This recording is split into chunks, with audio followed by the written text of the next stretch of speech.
اور جب حساب کتاب کا کام فیصل ہو چکے گا تو شیطان کہے گا جو وعدہ اللہ نے تم سے کیا تھا وہ تو سچا تھا، اور جو وعدہ میں نے تم سے کیا تھا وہ جھوٹا تھا، اور میرا تم پر کسی طرح کا زور نہیں تھا۔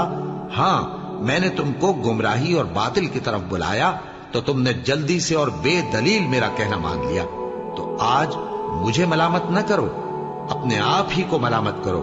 نہ میں تمہاری فریاد رسی کر سکتا ہوں اور نہ تم میری فریاد رسی کر سکتے ہو۔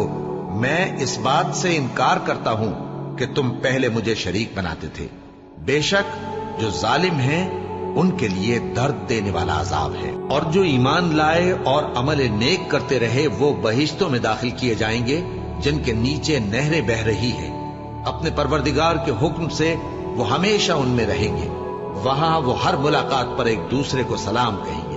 کیا تم نے نہیں دیکھا کہ اللہ نے کلمہ طیبہ کی کیسی مثال بیان فرمائی ہے؟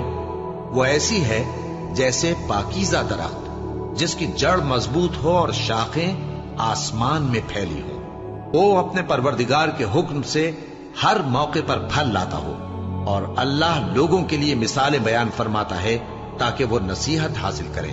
اور ناپاک بات یعنی غلط عقیدے کی مثال ناپاک درخت کی سی ہے کہ وہ زمین کے اوپر ہی سے اکھیڑ کر پھینک دیا جائے، اس کو ذرا بھی قرار و ثبات نہیں۔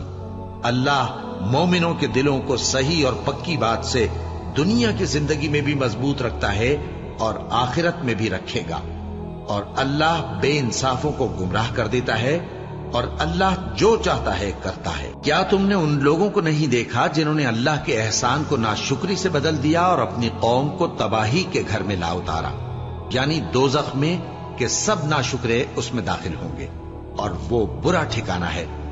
اور ان لوگوں نے اللہ کے شریک مقرر کیے کہ لوگوں کو اس کے رستے سے گمراہ کریں۔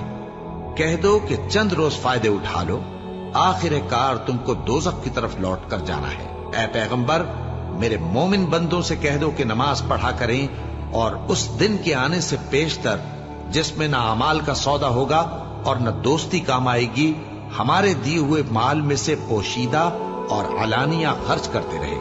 اللہ ہی تو ہے جس نے آسمانوں اور زمین کو پیدا کیا اور آسمان سے مے برسایا، پھر اس سے تمہارے کھانے کے لیے پھل پیدا کیے، اور کشتیوں اور جہازوں کو تمہارے زیر فرمان کیا تاکہ وہ سمندر میں اس کے حکم سے چلیں، اور نہروں کو بھی تمہارے زیر فرمان کیا، اور سورج اور چاند کو تمہارے لیے کام میں لگا دیا کہ دونوں دن رات ایک ڈگر پر چل رہے ہیں، اور رات اور دن کو بھی تمہاری خاطر کام میں لگا دیا، اور جو کچھ تم نے مانگا سب میں سے تم کو عنایت کیا۔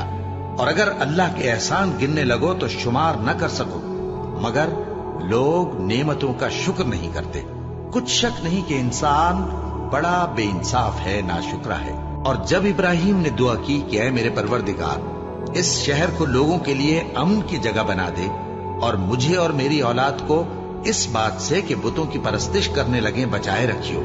اے پروردگار، انہوں نے بہت سے لوگوں کو گمراہ کیا ہے، سو جس شخص نے میرا کہا مانا وہ میرا ہے، اور جس نے میری نافرمانی کی تو تو بخشنے والا ہے، مہربان ہے۔